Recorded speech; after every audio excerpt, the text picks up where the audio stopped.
Hi guys, it's SteelJan here. Hey, I was trying to find Coopers in a bottle in my town, and I asked up at Austin Homebrew Supply if they knew where to find Coopers in a bottle, and my old friend up there, JB, told me that I could find it at a liquor store in town called Specs.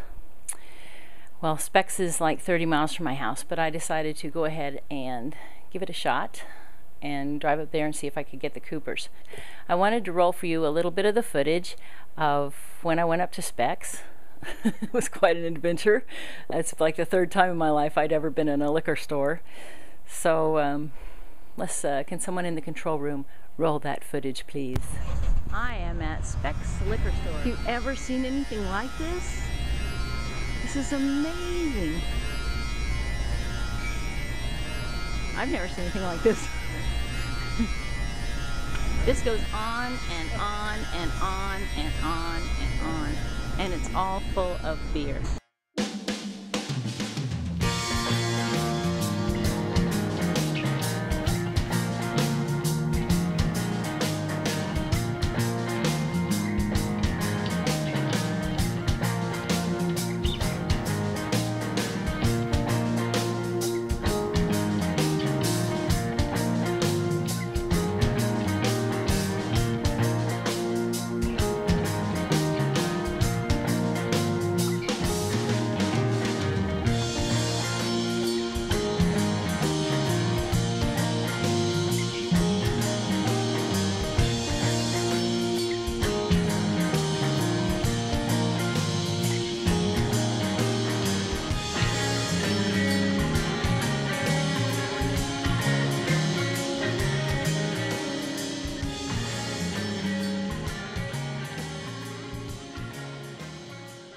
So, as you can see, I did find 3 flavors of the Coopers in a bottle.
Best extra stout is here.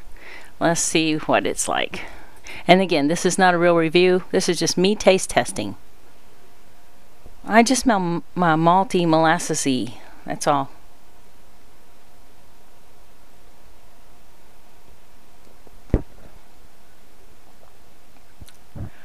It's just malty and thick.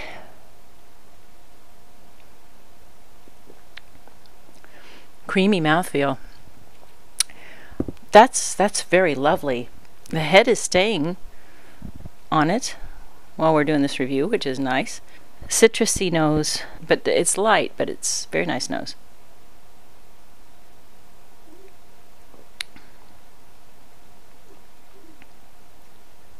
I like the flavors in this.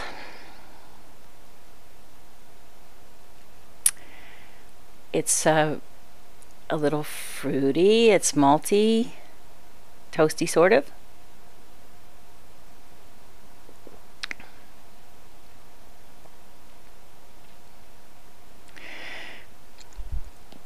But there's one thing I don't like about it. Let me do this one and then we'll come back to that.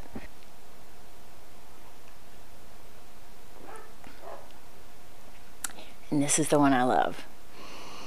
Not much fragrance to this at all. Slight citrusy, but really not much.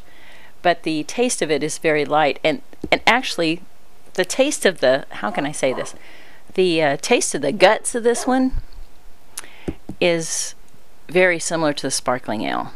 The name of the hops in these Coopers is called Pride of Ringwood, and it's grown in Australia. And this Pride of Ringwood hops, I don't like it. And here's why. To me, it tastes just like quinine. Just like quinine. It's like no other hop I've ever tasted. And that quinine taste just totally puts me off this. And now it's time for our very special guest star. Okay, this is our very special guest star. And this is a Cooper's English Bitter that I made from a can. Hang on a second. Let's switch you over here to see through the light of the window. Okay, so here you have it. This is a Cooper's English Bitter. And I got this kit, this Cooper's English Bitter, from makebeer.net. They are the online presence for Cascadia Importers.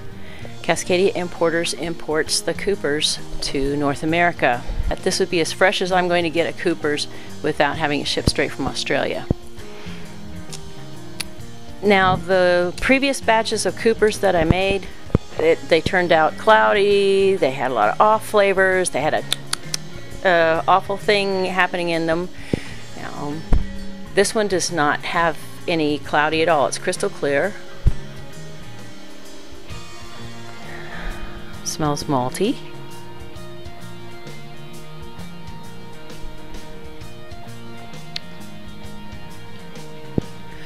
And the taste of this is wonderful as far as the body of the taste goes.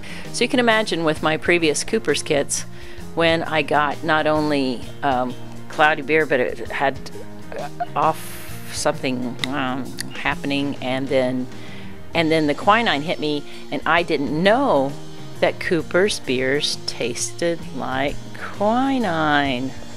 I was in the military. We had to take a lot of quinine. I grew to where I could not stand quinine. So Cooper's beers with that hop that tastes like quinine, it's not going to be for me. And this is not a type of hop that United States citizens are going to find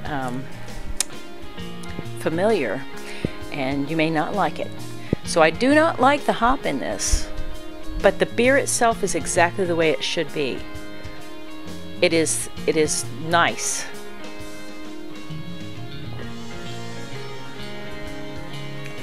It's got a nice frothy mouthfeel, lots of malt and caramel, sweet. If this had a different hop profile, I'd be making this all the time. I want to read you something,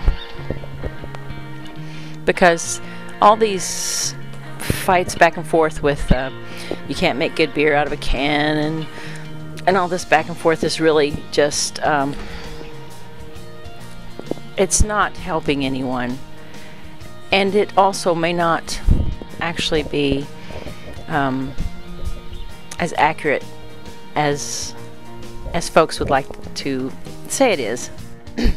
This is from page 221 of his book. Don't let anyone ever fool you into thinking that homebrew made from malt extract is inferior to homebrew made from all grain. With the quality of ingredients, yeast, and technique available today, premium quality can be made either way. After 30 years of homebrewing, I still use both techniques. Time is the factor I consider when choosing which way to brew. I love to spend more time brewing, and that's why I often make all-grain homebrew. But when I don't have enough time, or a favorite beer just so happens to be a malt extract recipe, I brew extract beer. And to tell you the truth, after it's all in the bottle or kegs and I'm enjoying my efforts, I can't recall which beer was made which way. Keep this in mind, and don't be intimidated into thinking extract is inferior. Yes, it is simple. Yes, you are still a home brewer. And yes, it is excellent quality. Now I'd like to read you one more, just short one from him, and this is on page 242. page 242. No one completely understands what goes on in the brewing process. As brewers, we observe, take note, and base our next batch of beer on our own experience and that of others. It is sheer folly to be taken by the hand and led down the path of better brewing by someone who says that they know it all. No, it is your experience that counts most. Okay, that's it. Bye guys, SteelJan out.